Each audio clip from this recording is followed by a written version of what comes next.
Okay, welcome back, guys. I know it's been a while. Good to hear from you, and thank you for those who are showing up and joining my live stream on Mondays and Wednesdays. So for today's lesson, lesson 3-2, we're going to use triangle congruence and corresponding parts of congruent triangles to prove that parts of two triangles are congruent, okay? So for the problem of the day, you can do these on your own, and in the next video, I will go over how to do each of these, okay? But you're still responsible for doing it on your own and checking off the level of difficulty that you had when completing each problem. Also, you're responsible for doing the opening exercise, and what they're just asking you to do is figuring out which puzzle fits in which slot here. Okay, and then you have to state your reasoning, like why did you decide that that puzzle fit in spot B? Okay, how did you figure that out? All right, so for our mini lesson, the essential understanding says that you can determine whether two figures are congruent by comparing their corresponding parts. Well, what exactly does corresponding mean? Corresponding means that it's in the same exact position.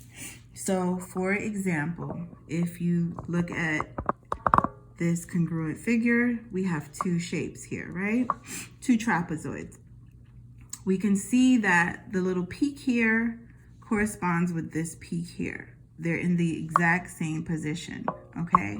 So whenever we have congruent figures and they're in the same position, that means that these two angles must be congruent. And congruent means that it's equal to each other. A corresponds with E, D corresponds with H, and C corresponds with G. And here you have it is a congruency statement. It says that A, B, C, D is congruent to E, F, G, H. That means this figure here is congruent to this figure here. So we know that angle A is congruent to angle E, angle C is congruent to angle G, angle B is congruent to angle F, and angle D is congruent to H. Now, what about the sides, right? AD corresponds with EH, so that means they're congruent to each other. Segment AB corresponds with segment EF, so they're also corresponding and congruent. BC corresponds directly with FG, so they're both corresponding and congruent. Last but not least, DC corresponds with GH, so they are also corresponding and congruent. All right, here you have it, a note. Well, whenever we're naming polygons, just as a little side note, so let's say we have rectangle, right? And I'm gonna call this rectangle A, B, C, D, okay? If we have rectangle A, B, C, D, we cannot name it by saying that it's rectangle A, C, B, D. It has to be named in consecutive order. So you can even call this rectangle DABC or CDAB or rectangle BCDA. It must be in consecutive order, and if it corresponds with another figure, it has to also be in consecutive order, the same position. All right, let's look at the third angles theorem. So what the third angles theorem is basically stating is if we have two triangles, right, they both have angles in the same position. So if two angles in one triangle is corresponding and congruent to two angles of another triangle, then the third angle must also be congruent. All right, making these two triangles congruent to each other, okay? So again, if two angles are corresponding and congruent to two angles of another triangle, then that third angle must also be corresponding and congruent, all right? So let's look at example 1. I hope you guys can see this. Let's look at example 1. It says, if HIJK is congruent to LMNO, what are the congruent corresponding parts? So here in this example, they listed the sides as well as the angles. So we'll do the same thing here. We're going to list the angles that are corresponding and congruent, and we're going to list the sides that are corresponding and congruent in this figure, okay? So let's look at the angles first. Which angles are corresponding? So angle H corresponds with angle L. And how do I know that? Look at the congruency statement here. This is a congruency statement. As you can see, H is in the same position as L, all right? So those two angles must be congruent to each other. So angle H is congruent to angle L. Or you can just look at the figure. H is congruent to L, right? Angle I is congruent to angle M, right? Angle J is congruent to angle N, and angle K is congruent to angle O, okay? Now let's look at the sides, right? So we have segment HI is congruent to segment LM. Segment JK is congruent to segment NO. All right. Segment HK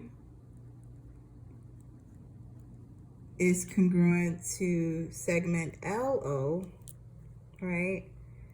And segment IJ is congruent to segment MN, okay?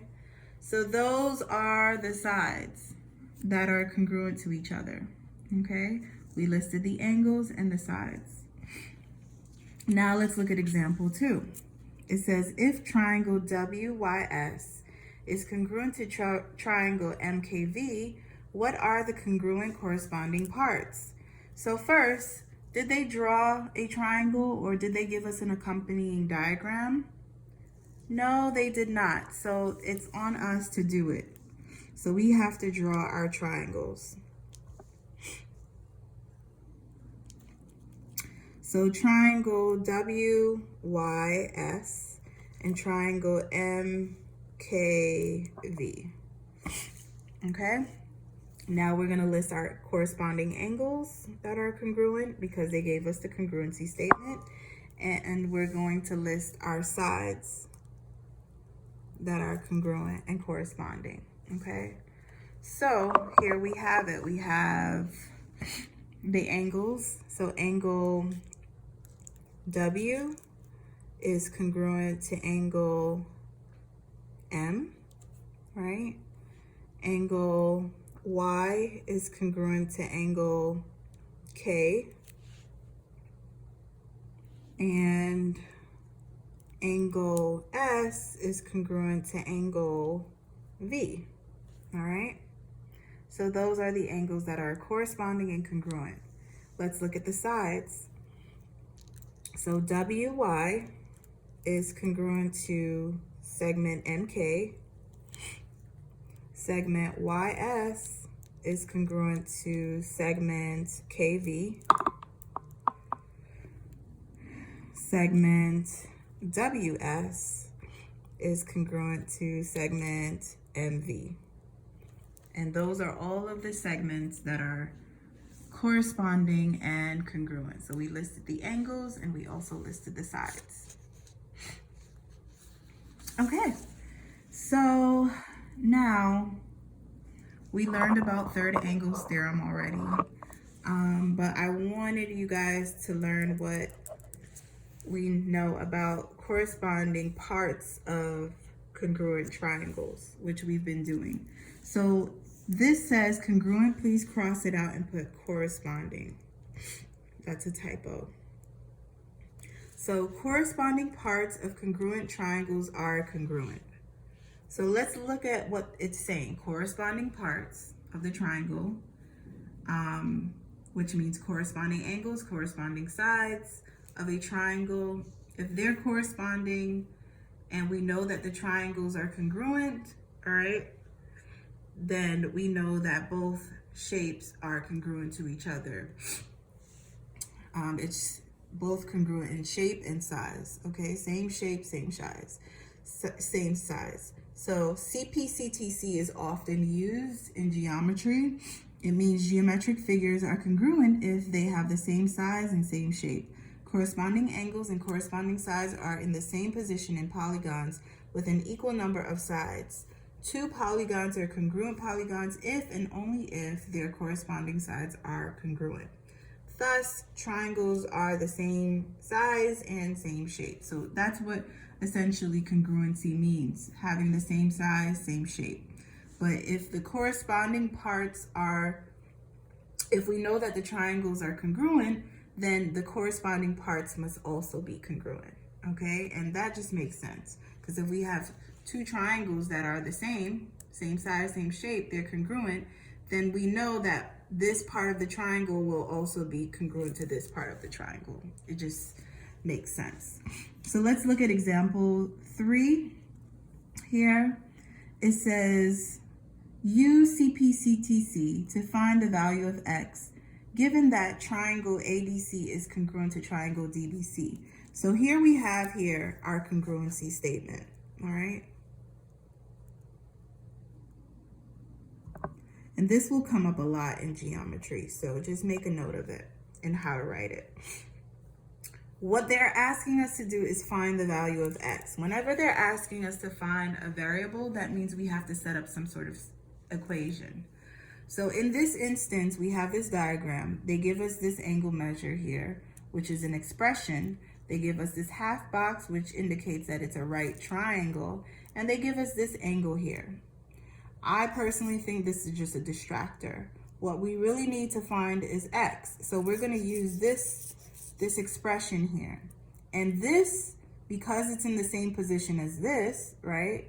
And they already told us that these two triangles are congruent to each other. So that means these two angles must be congruent. So here we have our equation. Our equation will be 2x minus 16 is equal to 90 degrees. So we're going to write our equation here. 2x minus 16 is equal to 90 degrees. And of course, we're going to part our red C. And we're going to do the additive inverse of 16 since we want to get x by itself. So you bring down this 2x, and it's going to be equal to 106. And then because we want to get x by itself, we're going to do the multiplicative inverse here of 2. So x is going to be equal to, let's see, 106 divided by 2, 53. And that's our answer. Okay? Now let's see if you can do example 4 on your own. Let's look at it. It says use CPCTC to find the value of